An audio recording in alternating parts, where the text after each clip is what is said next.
Hi, so we looked at the students, we looked at channel partnerships in the last video. And what I need to do with you today now in this particular video is I want to talk about the evaluation of channel members. And we've already spoken of the fact that you have to be very careful about your channel members, and according to the performance that they're giving, you need to counsel or retrain or motivate or terminate your channel member. And we would like to be having very hard criteria for evaluating our channel performance. You have standards such as the sales quota attainment, the kind of inventory levels that are being maintained, the customer delivery time, how the intermediary or channel member has handled the damaged and lost goods, and the general cooperation that they reflect in dealing with promotional programs and training programs for the same. All right. So it is possible that when you've been evaluating your channel strategy or the way your channel members have been performing, you modify the channel design and arrangement accordingly. And it is obvious that for companies, all right, the channel strategy, once it has been created, is not a gold standard that will sustain till the entire product life cycle. So there are bound to be changes, and especially in competitive markets with very low entry barriers, it is inevitable that the optimal channel structure will be changing over time. So this change actually means adding or dropping the individual market channels or channel members, or developing a totally new way to be selling the goods that you have. It is obvious that जैसे products का life cycle होता है, वैसे ही channel evolution भी होता है. So you have a local operation, you are selling in a very limited market using very limited intermediaries. So at this point of time, it's not very difficult to be identifying who would you use to be selling to sell your product to the final consumer. But as the geographical area increases, the market coverage increases, and as your firm becomes more and more successful, you start branching out into new markets, and there your comfort level with the channel members may not be that strong. So here, when you go to a larger market, you would need more and more intermediaries who are handling your channel strategy. And there are different models where you work with franchisee system or international sales agents who would handle the different things that you're expecting to be doing. Now, the idea is that a producer must periodically review and modify the channel arrangements. All right. The market changes, the buying patterns of consumers change. Look at what is happening now with the statistics that I was reading. The importance of online channels has suddenly increased. If you look at if you looked at the newspaper yesterday, an academy had a front page ad saying that you take care of yourself, and you don't have to depend to go to a offline mode or a class, that kind of a mode. You give your educational needs to us, you get it served from us. So in countries which are under quarantine and lockdown, especially countries like Italy, suddenly the internet consumption increased. So most of the things that you can get done from the internet, you're switching to that. And so the idea is that suddenly you have a lot of other funnels that are now bolstering your sales. So today, stores, major retail chains, they are maintaining both online and offline stores. So if your local mall closes, but you still want your H&M clothes, you can go to the H&M online store and buy.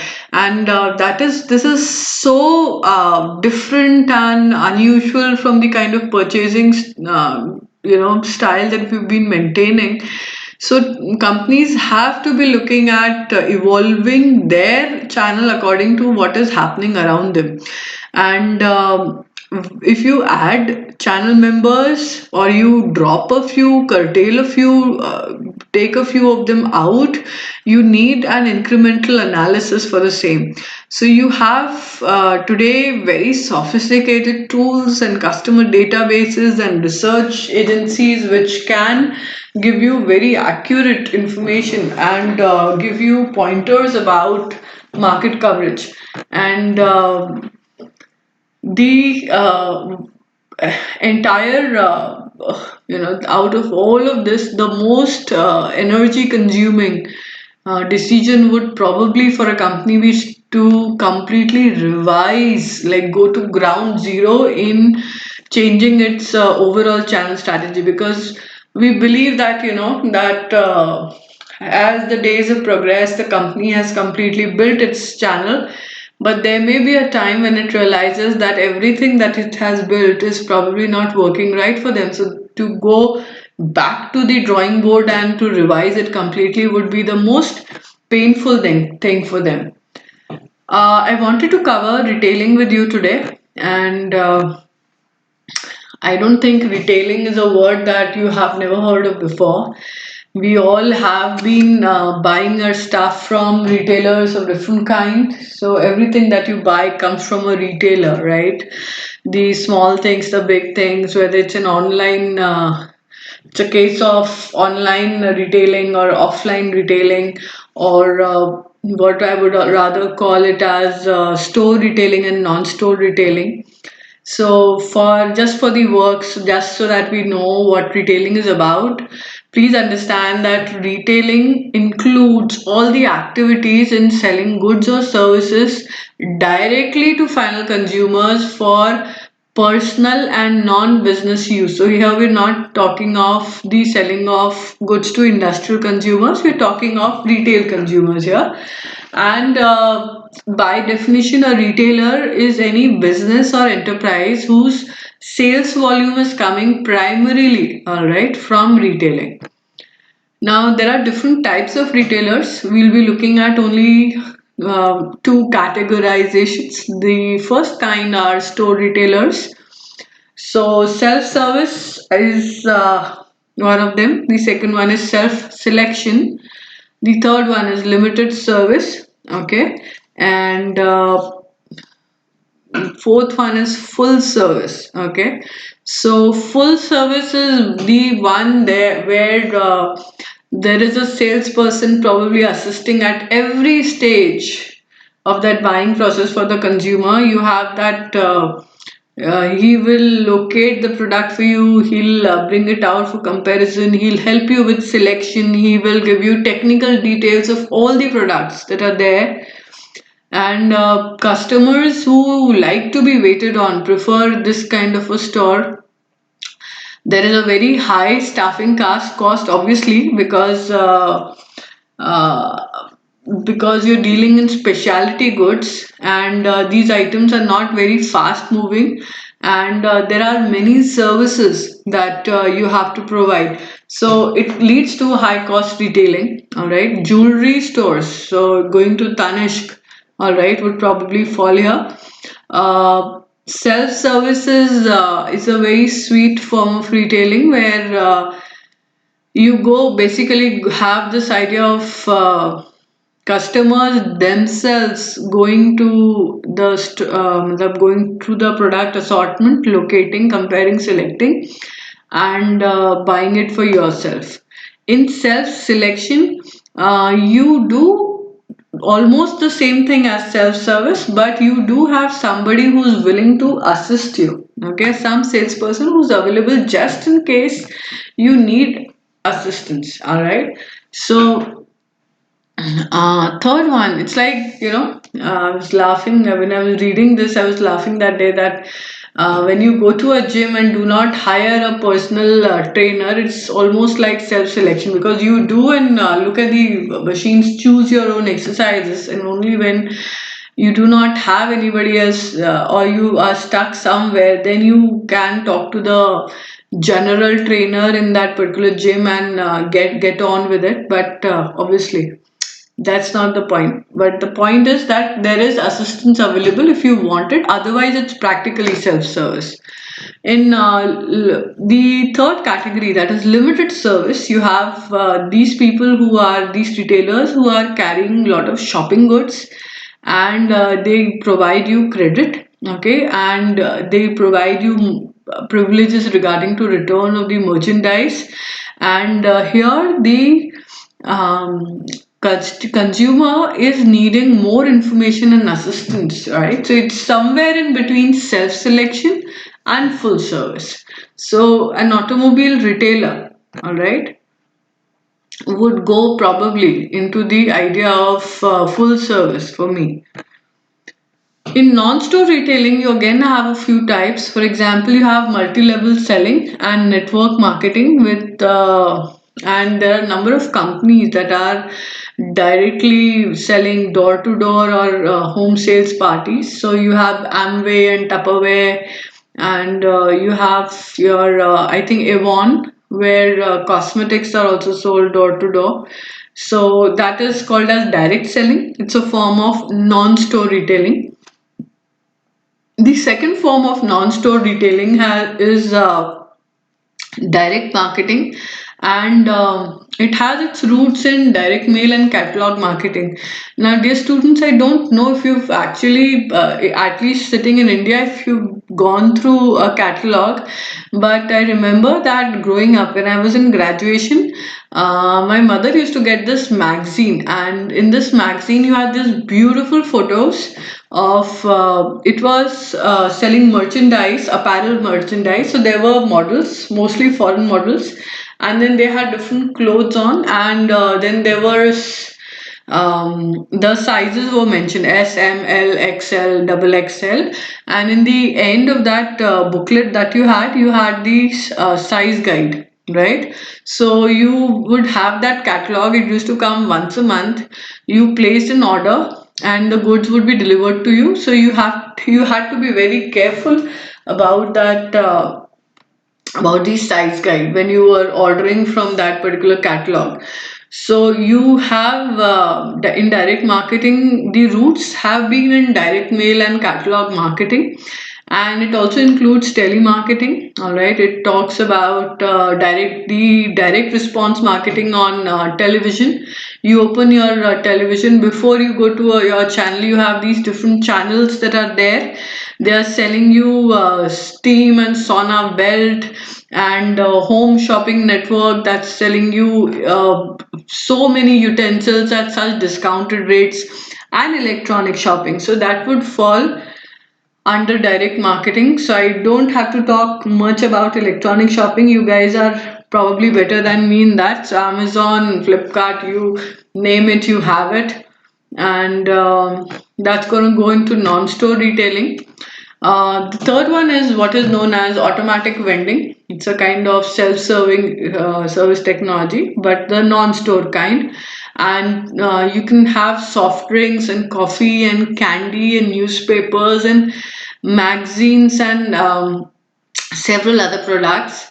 And I still remember that this one experience where we stopped at a 7-Eleven in Bangkok, where my husband practically, put took it out. He bought a, it was a something like a roll, okay, that he took from the automatic vending machine, and the 7-Eleven had a microwave nearby, so we heated it and we ate it. So there was nobody who did it for us. We did it for ourselves. So that is automatic vending. And today these vending machines are everywhere around you. You have it in your canteen.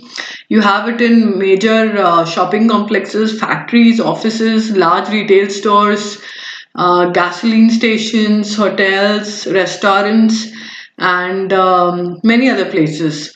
And I saw this. I was reading about. Actually, I was watching about this MI's hotel in China, where they are experimenting with smart devices. So they have a smart automatic vending machine where you essentially pick it up, whatever that you buy, it is directly credited to your hotel bill. The next one that you have is buying service. So buying service is a storeless retailer serving a specific clientele. These are usually people who do not have a lot of time to buy things for themselves, by themselves, or they do not probably have the expertise, but they would still like to be having those goods and would use a professional buyer. So I do know that some of you have been watching Friends, and if one of them, that is Jennifer Aniston's character, did get a job as a personal shopper, and a personal shopper gets a lot of privileges. So she's somebody who's looking at what the client wants and is the go between the retailer and this. She'll go and buy according to what the other person wants. So Rachel had been doing that. I have another friend in US, and she uses a buying service. So she's a professional who doesn't get a lot of time, and in US you're traveling and everything is so there is so much time that you spend just traveling to, or the kind of work hours that you keep. So she has a person who has her sizes and her preferences. So every fortnight she gets a package, about 4 dresses. She chooses what she wants. She returns the neck, whatever she doesn't want, and there is some commission that the buying that this intermediary is getting from her. So buying service is another kind of off-store retailing. Then there are a number of things that you today need to understand. हम लोग retailer देखते हैं तो दुकान के लिए सोचते हैं, लेकिन अब रिटेलिंग बहुत अमेजिंग लेवल पे पहुंच गई है. There's a lot of changes which are happening, and what I would like to actually point out at this point of time is that you have new retail forms and combinations. So you go to a bookstore, it also has a coffee shop. All right, you go to a coffee shop, it has a selfie corner, it has a photo processing booth. You go to a gas station, so you can buy magazines and food products from there. You go to a supermarket, you have a bakery there. So you are looking at new combinations that are happening, which we didn't think before, right? There is a general growth in the intertype competition. So when I'm a supermarket, I'm not just worried about other supermarkets. You have other retailers who are now expanding the product lines that they are carrying. So I'm worried about other folks as well, right? So it's not a supermarket versus a supermarket. It is a supermarket versus the others that are there. So the third thing that has happened is that today there is a competition which is going on between store retailers and non-store retailers, right? So I said that what was the loss when the mall closed down was covered by the fact that you had an online channel that was able to handle. And although it appears to be such that you are able to provide more ambience and richer experiences when you are shopping offline, actually walking through those aisles of merchandise. But when you're operating an online store, then it has its own parameters that you need to maintain, right? So those are the technological challenges that have now increased, because the same company may be involved in multiple kinds of with multiple kind of retail formats, and that is there. Walmart, all right, you think of chains such as Loblaw, sorry. So the idea is that today you have giant in systems of managing huge global retailing giants. These folks have superior information systems, extremely good logistical systems. Their buying power is immense, and they're operating into multiple markets, and they're able to deliver services which are global in their reach but local in their preference, and there are immense volumes that they are generating. So the growth of giant retailers is another aspect of the retail environment. And much like what happens with the beautiful, what is there with a beautiful girl, today the retail market is supposed to be hourglass. The growth is centered at the top and at the bottom. That is, either you're going into luxury offerings, or you have discount pricing from the retailers.